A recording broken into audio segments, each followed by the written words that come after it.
আসসালামু আলাইকুম প্রিয় পীরগঞ্জবাসী। আমাদের পীরগঞ্জে বাংলাদেশ জামাত ইসলামের পক্ষ থেকে এমপি প্রার্থী মাওলানা নুরুল আমিন সাহেব, ওনার পরিচয় একটু বলে দিচ্ছি। ওনার শিক্ষাগত যোগ্যতা যদি বলতে যাই, এমএ তাফসিরে ফার্স্ট ক্লাস, বিএ অনার্সে first class, MA first class, বুঝতে পারতেছেন সকল ক্ষেত্রেই ফার্স্ট ক্লাস। এবার যদি আমি ওনার সামাজিক পরিচয় বলতে চাই, তাহলে উনি আমাদের এই পীরগঞ্জের চত্রা ইউনিয়নের ঐতিহ্যবাহী জামে মসজিদ আলতাফনগর মসজিদের খতিব হিসেবে উনি নিয়োগ আছেন। আলতাফনগর জামে মসজিদের খতিব হিসাবে উনি নিয়োগ আছেন। সকলেই আপনারা আলতাফনগর মসজিদে নামাজ পড়তে গেলে ওনাকে দেখতে পাবেন প্রতি শুক্রবারে।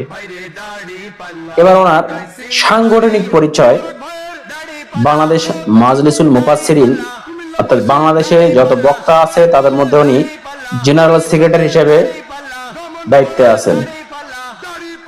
বাংলাদেশের সকল বক্তাদের মধ্যে ভেবে দেখছেন বাংলাদেশে কতগুলো বক্তা আছে? শুধু তাই কি, রংপুর জেলা শাখার ওলামা বিভাগের সভাপতি উনি। রংপুর জেলা শাখার ওলামা বিভাগের সভাপতি।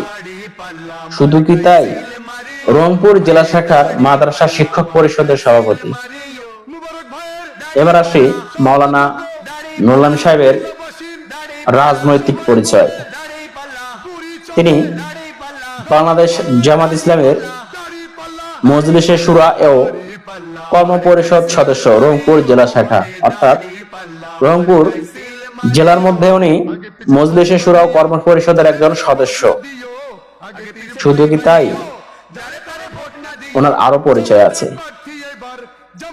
কারমাইকেল বিশ্ববিদ্যালয় কলেজের সাবেক ছাত্র শিবিরের সভাপতিও ছিলেন। শুধু তাই নয়, পীরগঞ্জ উপজেলা শাখার ছাত্র শিবিরের সভাপতিও উনি ছিলেন।